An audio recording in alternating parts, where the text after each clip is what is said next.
Now imagine you're a world-renowned surgeon and you've been given the difficult task to choose between the life of a little boy or the mayor of your town that's funding your association.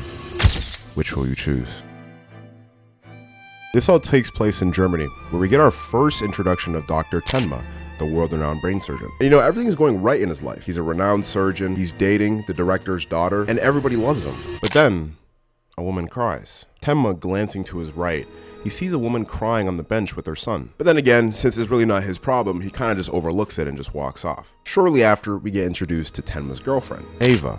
So Tenma now starting to wake up from his nap, and he turns to the TV and hears something on the news. Basically, the news is talking about a new political figure, Mr. Liber, and they're just talking about his family, and he said that they've now adopted 2 identical twins. Come to figure out, those 2 twins will be more impactful than you thought. But Tenma, overlooking the whole situation, he just decided that he was going to go back to bed. Fast forward, we're getting shown a little bit of a behind the scenes of Tenma during a surgery operation. While he's working, every other coworker is in shock of what he's capable of doing, even going to as far lengths as calling Dr. Tenma the Golden Boy. But even after being called the Golden Boy, his coworker informs him that hospitals are mainly ran with politics. And even though he has all these skills and he's renowned, that the director is still using him as a pawn. But still, even after hearing all of that, in normal Tenma fashion, he just decides to push all of that to the side and keep it moving. But as he was walking down the hallway, we get a glimpse to see that the lady from before is there waiting for him. And as Tenma is preceding the lady, he turns to her and utters, "May I help you?" And without any hesitation, the lady responds,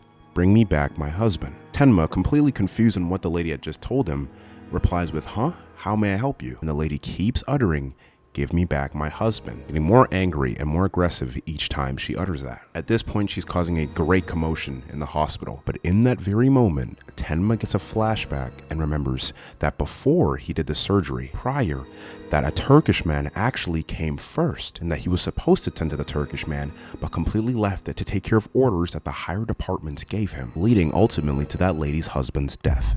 Later that day, we see Tenma and Ava having a dinner. Ava's just rambling about whatever she was going through in life, but Tenma is just sitting there, still thinking about that scenario with that lady. He would continually tell Ava over and over again that if he had only taken the Turkish man in at that time, that he would have been able to save not only the opera singer, but the Turkish man's life. Immediately after hearing that, Ava begins to dismiss him and says that we are eating, this is dinner, this is no time to be talking about work matters. Then after hearing that, Tenma proceeds to get a little bit frustrated, saying that, "What does this lady want me to do? I could have never been able to save her husband. How is that my fault?" And then in that moment, Tenma turns to Ava and asks her, "Is it my fault that that man died?" And then Ava replies, "It's not your fault. People are just not made equal." And after hearing that, Tenma's body completely froze, and he would only get flashbacks of the lady crying and sobbing about the loss of her husband. Now we get shown a scene where the police are on pursuit to go to someone's house. They've been getting a lot of complaints in the neighborhood that they've been hearing a lot of gunshots, so the police just came there to go figure out what's the deal. And as they arrive at the house, one of the officers makes it known that this is actually the Liber family residence. And after realizing that, all the other police officers talk amongst themselves, wondering, why would there be any gunshots coming from the Liber family house? But as the officers open the front door, all that they are met with are dead bodies. And by the corner of the eye of one of the officers, there's a figure standing behind a door. It's a girl, and at her feet is her bleeding brother with a bullet wound in his head. Then we're shown Dr. Tenma, now receiving several calls about an emergency that is about to take place. As Tenma's driving to the hospital right now, he's getting told a bunch of information. The mother and father are pronounced dead on the crime scene, and the girl is alive, and her brother somehow miraculously survived, but he has a bullet in the head. As Tenma arrives, he immediately rushes into the hospital and sees a kid fatally wounded getting moved on a stretcher. Then Tenma turns to the boy's sister, and when he approaches the boy's sister, he figures out that she's just in a state of shock. And as Tenma gets closer to examine the girl, he hears a faint whisper, but as he gets closer, the girl whispers to him the word kill.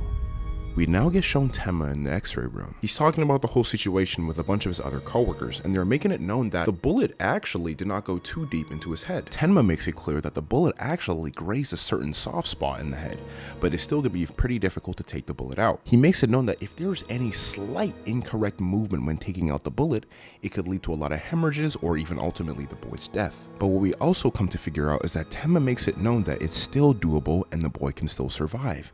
But if there's anyone who can do the job, it's him. We are now shown Tenma preparing to get ready to make the operation onto the little boy. But right before he's about to get started, one of the other directors comes in and informs Tenma that he's not supposed to be in that room. Tenma, confused, steps out to have a conversation with the director, asking him why I'm supposed to be taking care of this little boy who has a gunshot in his head.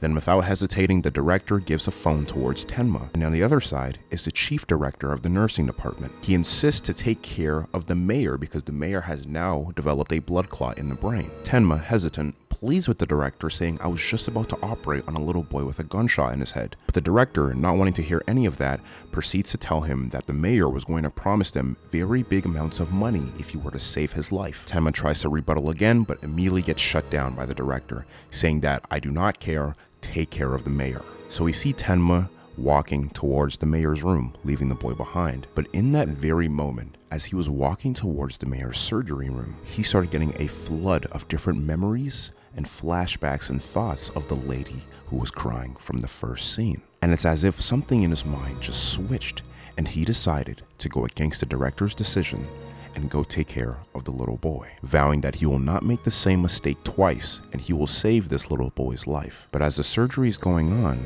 in another room we see the little girl, and she only keeps uttering the words, kill, kill, kill.